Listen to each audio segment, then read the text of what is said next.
20 साल पहले दुबई के पास रेत के अलावा कुछ भी नहीं था, लेकिन फिर दुबई को एक ऐसा शख्स मिला जिसने दुबई की पूरी तरह से किस्मत ही बदल दी। सैम टीवी की वीडियोस में एक बार फिर से खुशामदीद। मैं बात कर रहा हूँ यूएई के हुक्मरान शेख मोहम्मद बिन राशिद अल मखदूम की।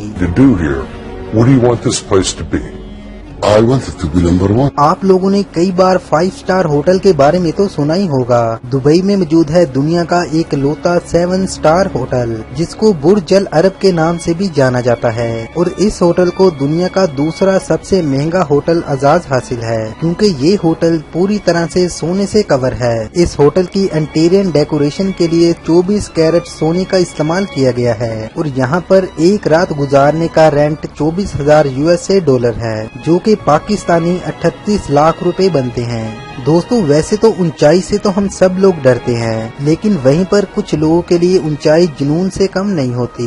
दुनिया का ऊंचा सबसे टेनिस कोर्ट दुबई में मौजूद है, जिसको बुर्ज अल अरब के ऊपर बनाया गया है, जिसकी जमीन से ऊंचाई 1053 फुट ऊंची है और सेशन हॉफ की सूरत में इसे हेलीपैड के लिए भी यूज किया जाता है। दुबई में आपको हर चीज नंबर 1 नजर आएगी या फिर ओनली 1 नजर आएगी। इसकी एक मिसाल है जापान पारा आइलैंड, क्योंकि ये दुनिया का एक लौता ऐसा आइलैंड है जिसे कुदरत ने नहीं बल्कि इंसानों ने बनाया है। समंदर के ऊपर शहर बनाना पूरी दुनिया के लिए किसी ख्वाब से कम नहीं था, लेकिन इस ख्वाब को दुबई गवर्नमेंट ने पूरी तरह से हकीकत में बदल दिया। इन जैसे आइलैंड पहले दुनिया में छोटे बनाए जाते थे, जो कि ज्यादातर स्टील बॉडी की मदद से बनाया जाता था, लेकिन रेत से इतना बड़ा आइलैंड बनाना गवर्नमेंट के लिए बहुत बड़ा चैलेंज था और इस आइलैंड को बनाने के लिए 94 मिलियन चुअन्स का इस्तेमाल किया गया और इस आइलैंड को स्पेस से भी देखा जा सकता है। दुबई में ऐसी बहुत सारी एटीएम मशीन मौजूद है जिनमें पैसों के अलावा गोल्ड के सिक्के भी निकलते हैं और इन एटीएम मशीनों पर भी सोने की एक मोटी लेयर चढ़ी होती है। यहाँ पर कस्टमर को 24 कैरेट गोल्ड के छोटे छोटे बिस्कुट कई हिस्सों में मिलते हैं और ये मशीन ज्यादातर मॉल्स और बड़े बड़े शॉपिंग मॉल में लगाई जाती है, जहाँ पर कोई भी शख्स गोल्ड खरीद सकता है। दुनिया की सबसे ऊंची इमारत जिसको बुर्ज खलीफा के नाम से जाना जाता है,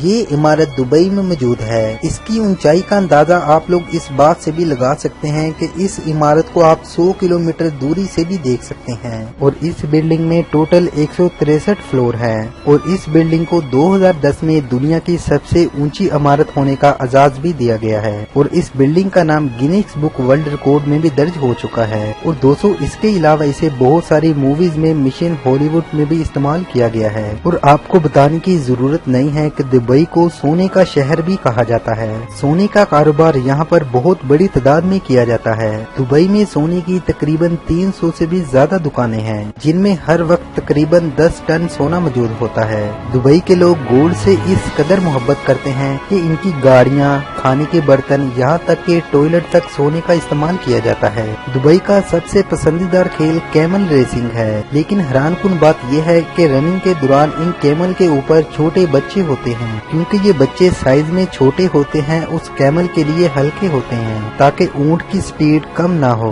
और इस खेल के लिए कई सारे बच्चों को दूसरे मुल्कों से स्मगल कर लाया जाता था ताकि उन्हें कैमल राइडर बनाया जा सके, लेकिन उसके बाद गवर्नमेंट ने कैमल राइडर पर बैन लगा दिया और आज कैमल रेसिंग के लिए बच्चों को नहीं बल्कि बच्चों की जगह छोटे छोटे रोबोट का इस्तेमाल किया जाता है। दुबई में कंस्ट्रक्शन का काम इतना ज्यादा है कि दुनिया की 70% कंस्ट्रक्शन क्रेन दुबई में ही काम करती हैं। दोस्तों, इससे आप अंदाजा लगा सकते हैं कि दुबई कितना आगे तक जाएगा। दोस्तों, ऐसी वीडियोस बनाने के लिए मैं दिन रात मेहनत करता हूं और मैं उम्मीद करता हूं कि आप लोग ये वीडियो को ज्यादा से ज्यादा अपने फ्रेंड लोगों के साथ शेयर करेंगे।